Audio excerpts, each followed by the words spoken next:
Good morning everyone, welcome back to my channel. আশা করি তোমরা সবাই খুব ভালো আছো। আমরাও ভালো আছি।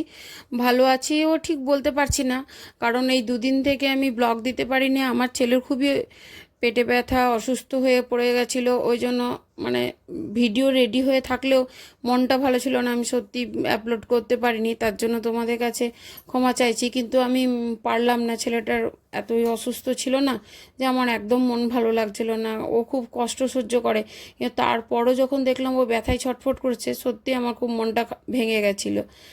তো আশা করি তোমরা সবাই ভালো আছো। আর যারা যারা আমার চ্যানেলটা এখনও সাবস্ক্রাইব করোনি, প্লিজ সাবস্ক্রাইব করে দিও, লাইক করো অ্যান্ড শেয়ার করো। আর আমার বেল আইকনটি টিপিয়ে দিও, যাতে আমার ভিডিও নোটিফিকেশানগুলো তোমাদের কাছে তাড়াতাড়ি পৌঁছে যায়।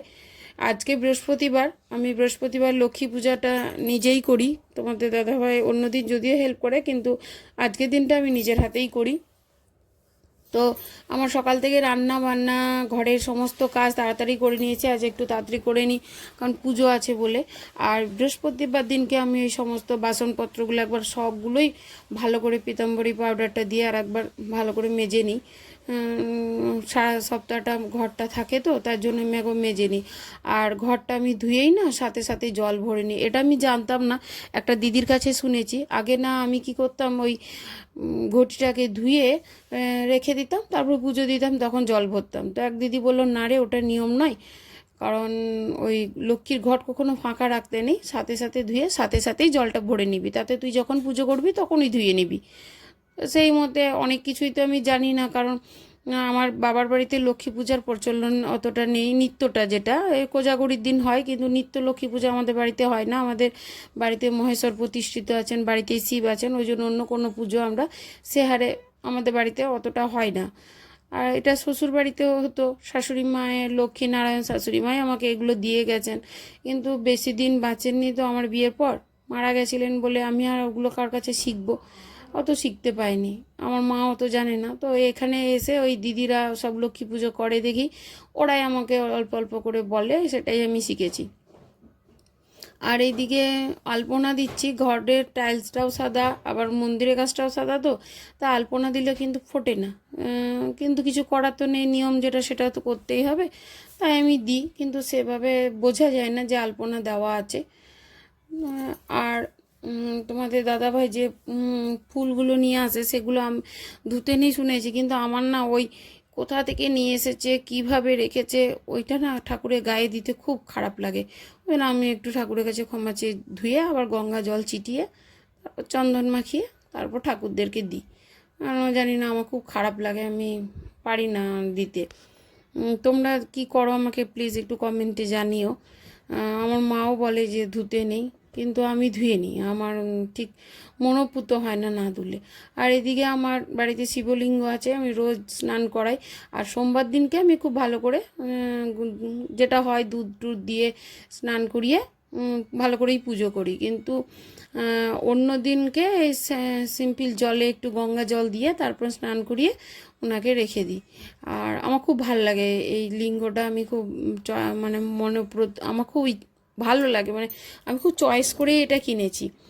তো আমি রোজ স্নান করাই, আর ওই সেদিনকে ঘি মধু টধু সোমবার দিনকে দিয়ে স্নান করাই।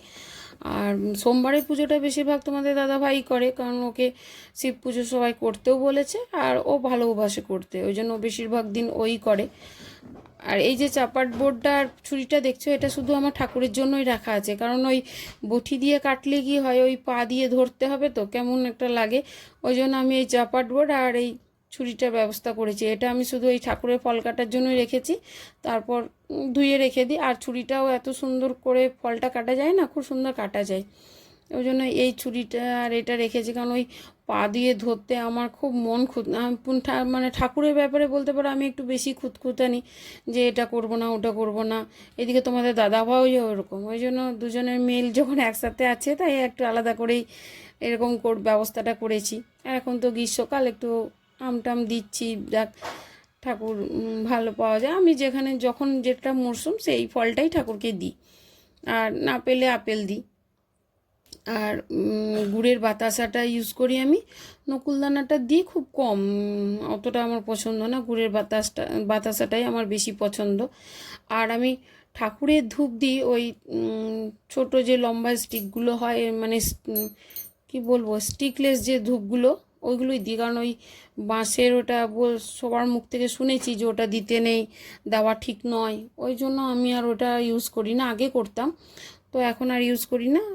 এই ধূপটা দিই, এই ধূপটা কিন্তু খুব ভালো, মানে স্মেলটাও খুব ভালো ওঠে। আর এটাই দিই, এটা ছোট ছোট করে প্যাকেটগুলো হয়, খুব ভালো লাগে দিতে, আমার ওইগুলোই দিই। তোমার দাদাভাই নিয়ে এসেছে, ও এইসব বললাম তো, আমাদের একটু ঠাকুরের ব্যাপারে ইয়ে আছে, তো তো ওই যেখানে পাওয়া যায় ধূপ টুপ, সেখানে গিয়ে ভালো করে কালেকশন করে, কোথায় কি পাওয়া যায় না পাওয়া যায় সেগুলো নিয়ে এসে আমাকে দেয়, আমি সেগুলোই ইউজ করি। আর ওই যে আমার দেখো ঘটের উপরে আমার লক্ষ্মীনারায়ণ আছে, আর তার নিচে আছে ওই একটা সিঁদুরে গাছ কৌটোর, যেটা যেটা আমার বিয়ের সময় আমাকে দিয়েছিল, ওইটাই আমার রাখা থাকে এখানে। আর রাখা থাকে দুটো বড় কড়ি, বিষ্ণু শঙ্খটা এখানেই রাখা থাকে, যেহেতু বিষ্ণুর চরণতলে। ওটা আন্দামান থেকে আমার বড় ননদ আমাকে এনে দিয়েছিল। আর ওই লক্ষ্মী ঝাঁপিটা থাকে, যেটা থাকে, এইগুলো ওই কোণাটার মধ্যে রাখি। আসলে জায়গাটা ছোট, তো এইটুকুর মধ্যেই খুব ম্যানেজ করে রাখতে হয়, বড় স্পেস আমার অন্য কোথাও ছিল না। এখানটাই আমি ঠাকুরের মন্দিরটা বানিয়েছি। আর রুমের মধ্যে তোমাদের দাদাভাই একদম রাজি হলো না, বললো না খুব ডিস্টার্ব হয় রুমের মধ্যে ঠাকুর রাখলে, কোনো গেস্ট এলে তখন অসুবিধা, আর নিজেদের বেডরুমে তো রাখাটা অতটা ঠিক নয়, তো ডাইনিংয়েই থাক, তাহলে যখন আমি বেরোবো ঢুকবো ঠাকুরকে একটু প্রণাম করেই বেরোবো। আর এইদিকে আমার জগন্নাথটা এতটাই উঁচুতে যে আমি হাত পাই না, ওরা পেয়ে যায় বাবা ছেলে, ওরা তো লম্বা, কিন্তু আমি অতটা হাত পাই না, খুব আমাকে পা উঠিয়ে অনেকটা উঁচিয়ে করে ঠাকুরকে ফুলটা দিতে হয়।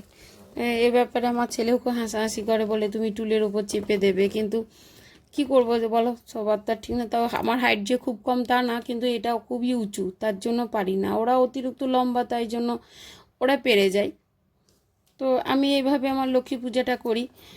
খুব একটু আমি যে জানি সেটাও আমি বলছি না, ওই পান কলা দিয়ে, দুব্বো ঘাস দিয়ে যেমন হয়, সিঁদুর টিন্দুর দিয়ে আমি সেইভাবেই করি। অতটা ভালো ডিটেলস আমি খুব একটু জানি না। ওই যে বললাম আমার শাশুড়ি মা মারা গিয়েছিলেন, আর আমার মা জানেন না। এবার লোকের মুখ থেকে যখন যেটুকু শুনি সেইটুকুই আবার একটু অ্যাড করি, সেটাই বানাই, সেটাই করি। আর ঠাকুরকে প্রার্থনা এটাই বলি যে আমি যেমন পেরেছি, আমার মন থেকে আমি যেমন পেরেছি তুমি সেটাই নিও, কারণ আমার কিছু করার নেই, আমি তো জানি না, কিন্তু আমি মন থেকে তোমাকে মানে দিই, পুজো দিই, এটাই তুমি গ্রহণ করো। আর এখন পর্দাটা দিয়ে দিয়েছিলাম, যেহেতু প্রসাদ ঠাকুরকে নিবেদন করেছিলাম, তাই আমি পর্দাটা দিয়ে দিয়েছিলাম। এখন পর্দাটা সরিয়ে নিয়েছি, নমস্কার করে নিলাম। আর আমার পুজোটা যদি তোমাদের ভালো লেগে থাকে তো অবশ্যই আবার সাবস্ক্রাইব করো, লাইক করো আর শেয়ার করো। আর এইভাবেই আমি রোজ পুজোটা করি। আমি বললাম তো খুব বেশি আড়ম্বর জানি না। আর সত্যি কথা কি, মনটাও ভালো নেই। তোমরা সবাই ভালো থেকো, দেখা হবে নেক্সট ব্লগে।